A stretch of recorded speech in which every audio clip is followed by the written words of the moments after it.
లేదా? వాళ్ళు సంస్కారహీనులు, మనం సంస్కారహీనులం కాదు కదా.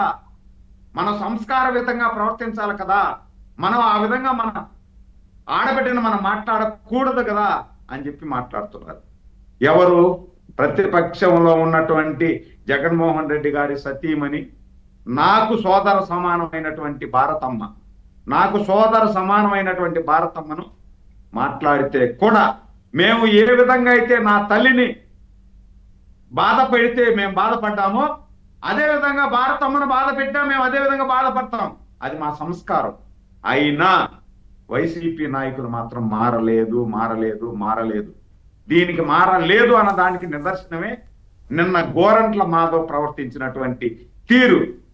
నిన్న చూడండి నవీన్ గారు, మొన్న ప్రెస్ మీట్ పెట్టి, మొన్ననే ప్రెస్ మీట్ పెట్టి అతను ప్రెస్ లో ఒక మాట మాట్లాడుతున్నాడు. ఏం మాట్లాడతాడు? లోకేష్ బాబు గారిని, డైరెక్ట్ గా లోకేష్ బాబు గారిని కొజ్జా అంటాడు. ప్రభుత్వంలో ఎవరున్నారు? ప్రభుత్వం ఎవరి ఆధీనంలో ఉంది? సాక్షాత్తు మంత్రిని కొజ్జా అని మాట్లాడితే ఇంకా మనం అతని మీద చర్యలు తీసుకోవాలా? ఏం చేస్తాం? ఇది మాకు బాధ ఉంది, లోపం మాకు కూడా బాధ ఉంది. ఎందుకు మనం ప్రతిపక్షంలో ఉన్నా మనం బాధపడాలా? పాలక పక్షంలో ఉన్నా మనం బాధపడాలనా? ఏంది ఇది? ఇప్పుడు ఈరోజు కిరణ్ను అరెస్ట్ చేయడాన్ని నేను సమర్థిస్తా. కిరణ్ మాట్లాడినటువంటి మాటల్ని నేను పూర్తిగా ఖండిస్తా. తప్పు ముమ్మాటికి ఒకవైపు. రెండో వైపు, ఏదైతే కిరణ్ అరెస్ట్ చేస్తారు కదా, మరి అందరికీ సమన్యాయం చేయాలి కదా. మీరు జోగి రమేష్ ఎందుకు అరెస్ట్ చేయలే? అంబటి రాంబాబుని ఎందుకు అరెస్ట్ చేయలే? దోరపూడి చంద్రశేఖర్ రెడ్డి ఎన్ని మాట్లాడారు సార్ నా తల్లి లాంటి భువనేశ్వరిని? అదే విధంగా పవన్ కళ్యాణ్ గారి వ్యక్తిత్వాన్ని గురించి ఏం మాట్లాడాడు? పవన్ కళ్యాణ్ గారి బిడ్డల గురించి ఏ విధంగా మాట్లాడాడు? దోరపూడి చంద్రశేఖర్ రెడ్డిని ఎందుకు అరెస్ట్ చేయలేదు?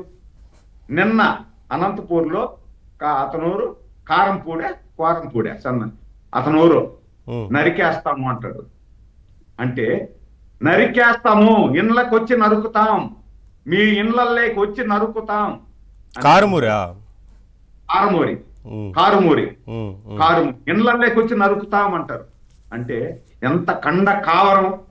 మరి పోలీసులు ఎందుకు ప్రేక్షక పాత్ర వహిస్తున్నారు? ఇప్పుడు కిరణ్ అరెస్ట్ చేసినప్పుడు కిరణ్ చేసిన దాన్ని నేను సమర్థించడం లేదు. కిరణ్ చేసిన తప్పు, పోలీసులు అరెస్ట్ చేయాలి. మరి వీళ్ళని ఎందుకు అరెస్ట్ చేయట్లేదు? ఎందుకు పోలీసులు కానీ ప్రభుత్వం కానీ వాళ్ళ మీద చర్యలు తీసుకోవటం లేదు? అది కూడా మనం చూడాలి కదా. రోజా ఎన్ని మాట్లాడింది? రోజా గారు ఎన్ని మాట్లాడారు? కొడాలి నాని ఎన్ని మాట్లాడారు? ఇవన్నీ కూడా చూడాలి కదా. అందుకే నేనేమంటానంటే నవీన్ గారు, ఈ చర్చ మీరు ఏదైతే పెట్టారో చర్చ, ఇది ప్రజల్లోకి విస్తృతంగా వెళ్ళాలి. ఒక విఘ్నత కలిగినటువంటి పార్టీ, ఒక విఘ్నత కలిగినటువంటి నాయకుడు, ఒక బాధ్యతాయుతమైనటువంటి పార్టీ, బాధ్యత లేనటువంటి నాయకుడికి ఉన్నటువంటి వ్యత్యాసం ప్రజలు గమనించాలి.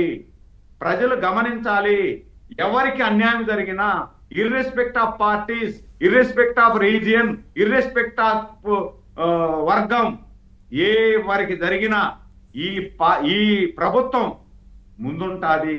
వాళ్ళ ధన ప్రాణ మానానికి ఎలాంటి అపకారం జరిగినా ఈ పార్టీ ముందుంటుంది. ఎన్నికల వరకే పార్టీలు, ఎన్నికలు అయిన తర్వాత ప్రజలందరూ నా వాళ్ళుగా చూసుకునేటువంటి నాయకుడు చంద్రబాబు గారు అని మాత్రం ప్రజలు గమనించాలి. ఒకసారి దుర్గా కుమార్ గారితో మాట్లాడదాం. దుర్గా కుమార్